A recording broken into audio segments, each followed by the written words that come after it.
First of all, namaste, Nepal.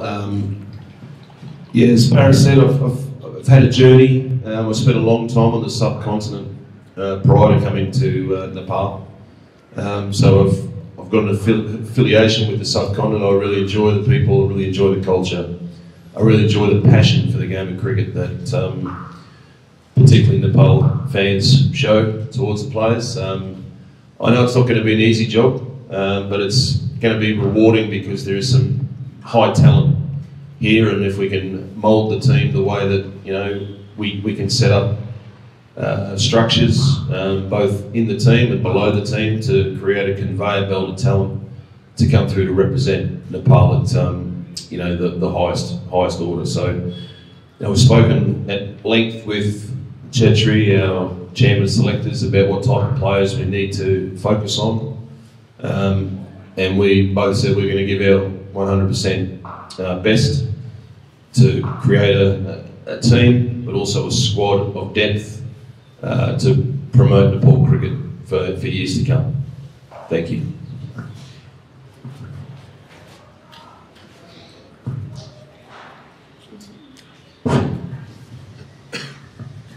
Coach, welcome to Nepal. First off, what was the main reason behind choosing Nepal? Because your CV speaks a lot about you've been with the test teams, top associate teams. What was the main reason you applied for this job?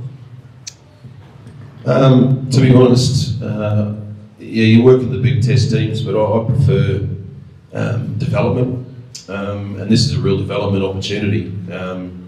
The associate teams, they're good, but they require certain attributes that hopefully I can bring into Nepal cricket. Plus, I coached USA against Nepal in Dallas late last year, and he beat us 3-0 in a T20 series. So I saw a lot of talent, I saw a lot of passion, I saw a lot of desire, and that's what really drives me. That's what drove me in my cricket. So there's a lot of alignment there. So. Look, it's another challenge for me. I've never been to Nepal. This is my first time in the country, so it's another challenge for me.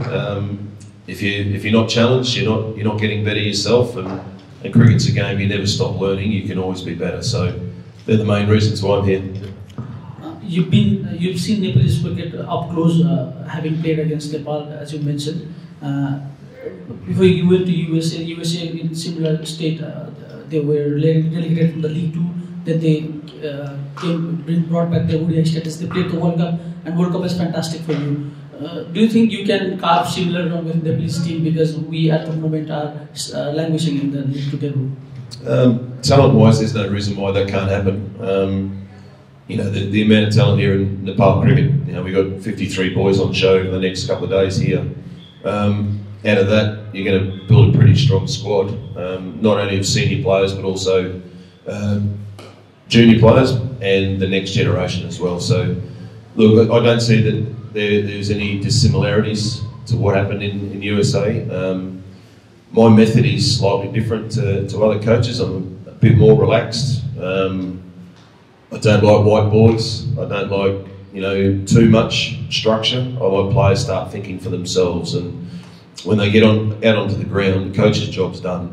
They've got to think for themselves on the cricket ground. So I'm going to try and help them think off the ground what they need. A lot of guidance, a lot of support, a lot of love. So I can't wait. It should be good fun. I'm looking forward to it.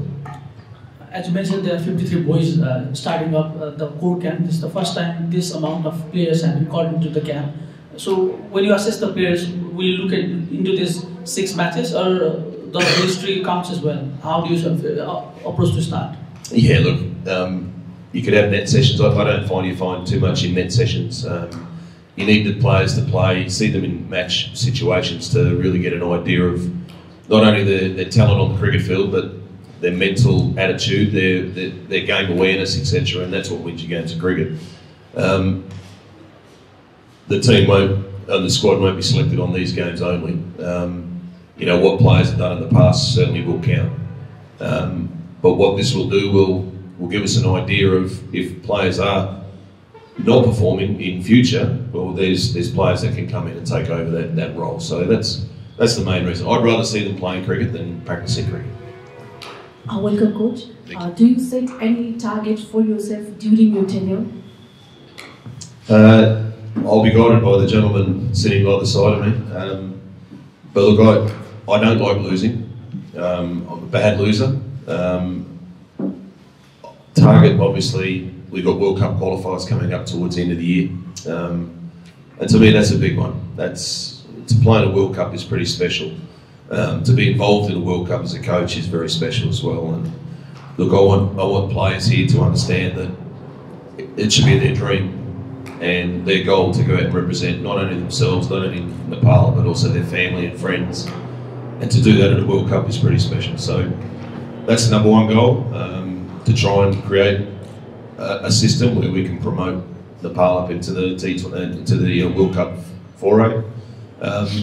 And down the line, I know that Test cricket's a big ambition of Nepal cricket. That's going to take some time. There needs to be structures in place below to achieve that, but I think the conversations I've already had with certain people up here that, if we can build that structure underneath, it'll create longevity of talent coming through. So how challenging is the journey of the World Cup, do you think? It's very challenging. I've seen associate cricket up close. I took West Indies to a World Cup qualifier for the 2019 World Cup. And it was brutal. If you lost one game, you're finished. So that's cutthroat cricket. And I understand the dangers of associate cricket in those qualifiers. But I don't want to highlight the negatives or the downside. I want to promote the upside, and that is going to a World Cup is pretty special. So if I can install that sort of confidence into the players, into the board members, that it may take a bit longer, but our number one goal is to be qualified. Coach, talking about the formats, so far we've had similar team in ODI and T20s apart from one or two individuals. So how do you look on to approach the T20 and ODI team? Will you look to same core or will there be a different approach? Look, I'm very much, you pick horses for courses, so the conditions that we're going to, and the type of players that I think we need to excel in those conditions. And then it's up to myself and the selectors to sit down and work out the best fit for those roles.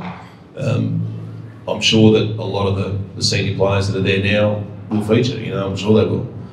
They have to, because they're probably the best players in the country. Until someone can come through and knock them out, they've earned that right to still be there. The young players need to put performances on the board, and as a batsman, I know it's changed over the years, but my view is, if you're a batsman, you're scoring hundreds, there's something good. If you're scoring 40s and 50s, it's okay. Same with bowling. If you're bowling with a great economy rate, taking wickets, controlling the game, you're doing a good job.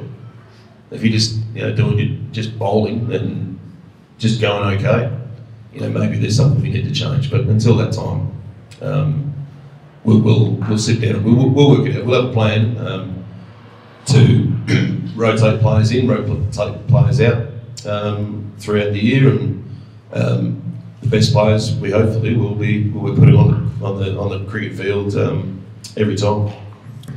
How close have you been in touch with the captain, since he's captaining the both T20 and ODIs? How close have you been in touch with him?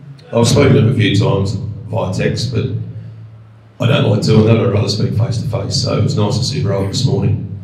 And I look forward to catching up with him at some point over the next couple of weeks as well, just to give him my plan, my view, my vision, and how he and I can work together to create that out on the field. I'm a coach that I let the players play their game of cricket. I don't want them to play the way I want to play. I'm here to help them play the way that they want to play. And with a bit of guidance and understanding, I'm sure that we'll come to we'll build a great relationship as a coach and a captain should have. I'm talking about the next tournament that we're going in Scotland. It's not a nice place to visit. We don't have good results up there. You have had experience coaching teams there for a lot of time. with the conditions, they're different from what we are seeing here in these two grounds. How do you approach on player selection? And as you said, you talk with the selectors. How tough will the job be? Because the conditions there will be very different. I think Scotland's a great place to tour. It's a beautiful country, and if we're playing at the Grange, a fantastic setting, you're underneath, Edinburgh Castle, huge history in that part of the world. So number one, I'm going to tell the boys it's a great place to go. Number two, I've asked for these games to be played on pitches that have got more grass on, 6 mil of grass.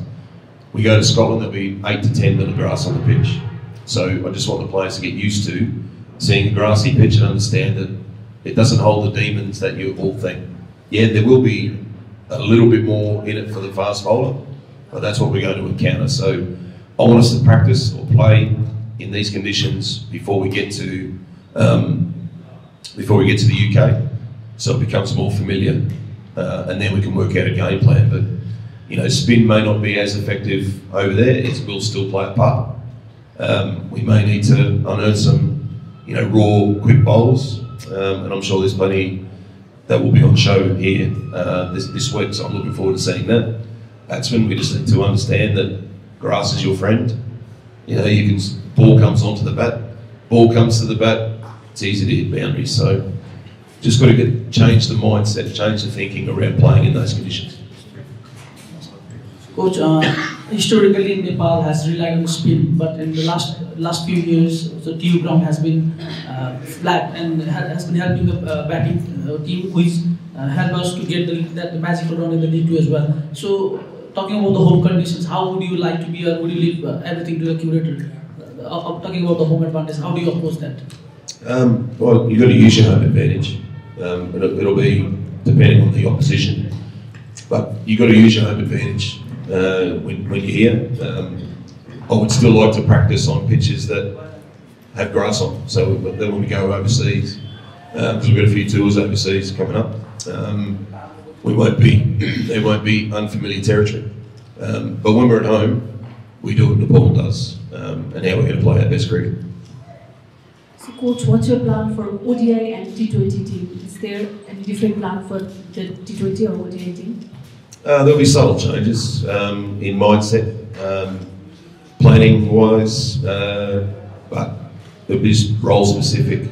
Give players specific roles for their position in the team, and train accordingly to help promote that positional switch. So it won't be too dissimilar. Both game plan, different ways to approach 50 over cricket, a different way to approach T20 cricket, but there'll only be subtle changes. There won't be massive changes.